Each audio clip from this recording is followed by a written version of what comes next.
Do you want to know what real estate investors don't want you to know? Hi, I'm Sara Larsen with Keller Williams and Tag Realty team, here with my lender partner. Hey, I'm Kyle Darrow with California Loan Associates. How are you? And happy Friday, Sarah. Happy Friday. Well, I'm so excited to be talking about this. I have so many people that are asking, honestly, is it a good time to buy? What would you say? Absolutely. Absolutely, it's a good time to buy. I created a spreadsheet with a bunch of educational numbers that I think are really gonna, shed some light on today's market versus, when the rates were perfect. Awesome. Let's dig in.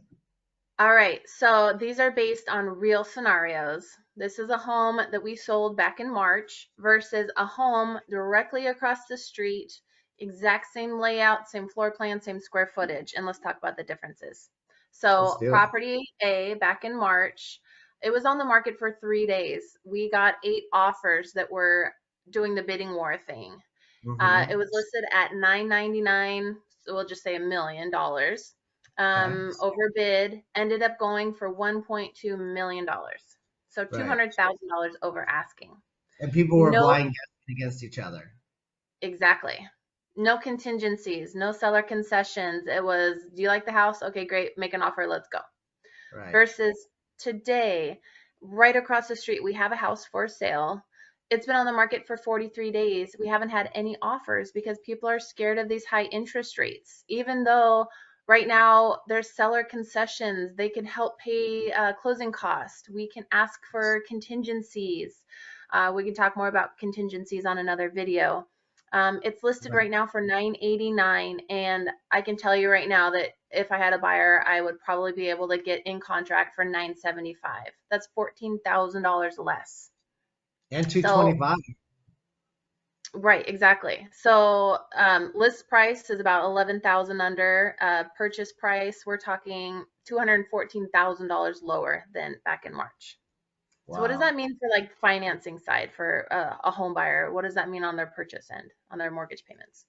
Yeah, I mean it's a good question. I mean the person that bought at 1.2 and they were blind guessing. I mean they put down 20%, which is $240,000, and their loan amount is 960,000.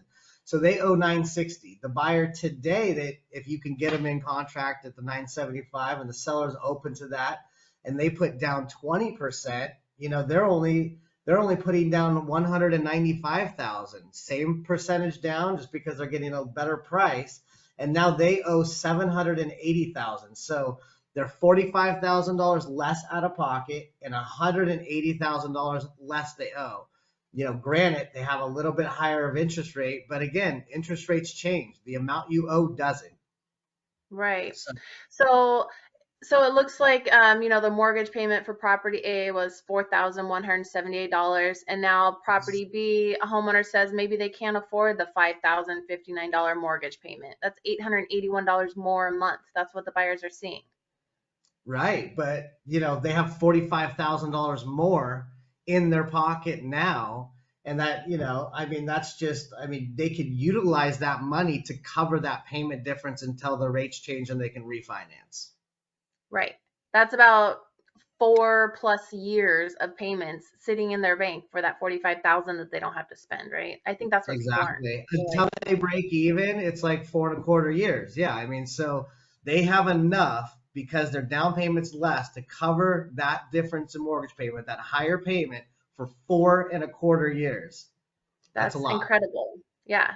And I mean, the whole idea of these higher interest rates is within 4 years, probably more like 2 years, they're going to be able to refinance, right? Yeah. I mean, people So, don't realize it, but the high interest rates equals a good thing because people are getting a better price and they're owe less. And then that's going to create that wealth in the end when the market does shift and goes back up and then they secure a lower rate, they're going to end up winning. And we'll get into that in the next clip. this may be controversial, but interest rates may be doing you a big favor. Absolutely. Let's pick up where we left off. Let me blow this up and we'll talk about that buyer that is going to possibly refinance and go over where the buyer that bought in March would be. Right. They married the house, but they're dating the rate. So now they Exactly. were at a 6.75. Now they're refinancing after a couple years. Let's say they go down to a 4.5%. What does that look like? Yeah, and I think, nobody has a crystal ball, but this is pretty conservative. What I did here on this chart, Sarah, is we basically put it, if this buyer were to refinance in 2 years at a 4.5, what their payment would be, how much they would owe, and I did include the closing costs so that there's no out of pocket to this person who bought today. Yeah.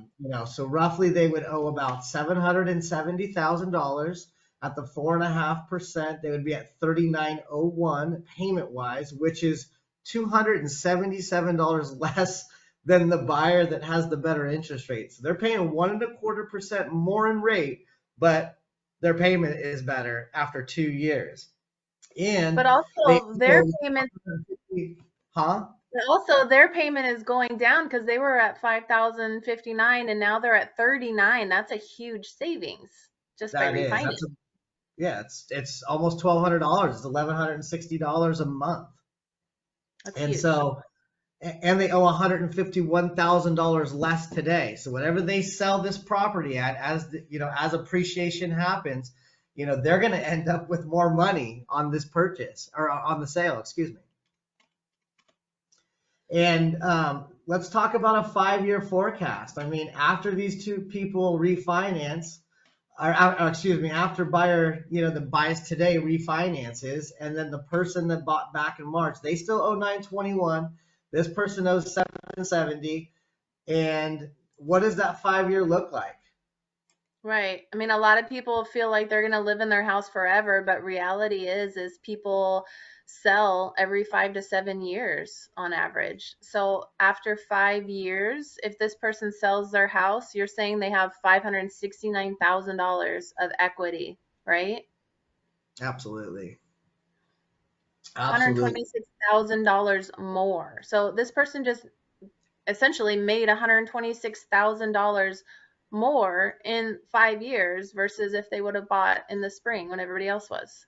That's absolutely correct. I mean, you get that really good interest rate, but when people were getting that really good interest rate, they actually had to pay so much more in price, and they had to fight against so many other buyers, and they had no protection, no, anything.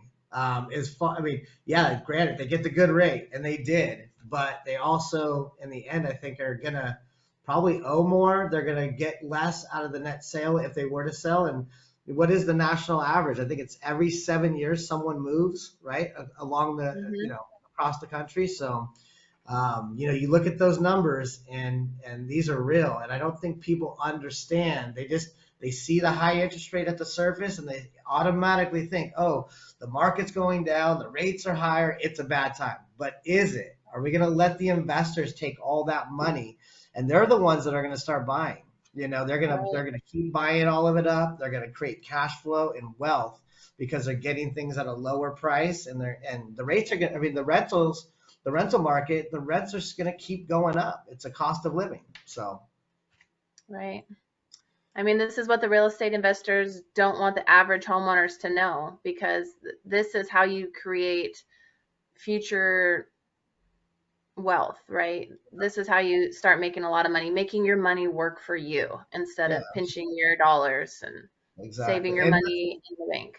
And let's just say that buyer that spent 195,000 out of pocket, they got the higher interest rate, right? Like you said in an earlier conversation just between me and you, what can they do with that 569, right? They can Mhm. take a piece of it, they can use it for an upgrade on their house, but they can also take a piece and start investing in multifamily or growing their real estate portfolio.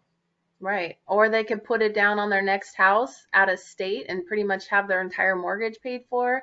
They could downgrade, they could upgrade, they could refinance, pull out that equity, pay off their kids' college. I mean, that's so much money that your house has just earned for you by buying it at a lower purchase price. It's insane. Absolutely. It is insane. And people need to know this information. They need to be educated on what it looks like. What does the picture look like when I had these really good interest rates and I had to pay astronomical prices, or yeah, the interest rates being high is a good thing. It's a good thing because you're getting a lower price now, and you're going to end up with more wealth in the end when you do actually end up selling or moving or doing what you're going to do. So I just definitely Kyle, why appreciate. isn't Kyle, why isn't everybody talking about this? I don't know. I don't know, but they should be. People need to be educated. They need to understand the actual numbers behind all of this stuff. And that's why, I wanted to put something together like this with a real life scenario that me and you can discuss. So I love it. Thank you so much for your time. Thank you for all this information. And everybody watching, comment below or send us a message, give us a call. We'd love to run over some scenarios with you and help you out. absolutely. Thank you so much, Sarah. I appreciate it. And you have a good weekend. You too. Thanks. Bye. Bye.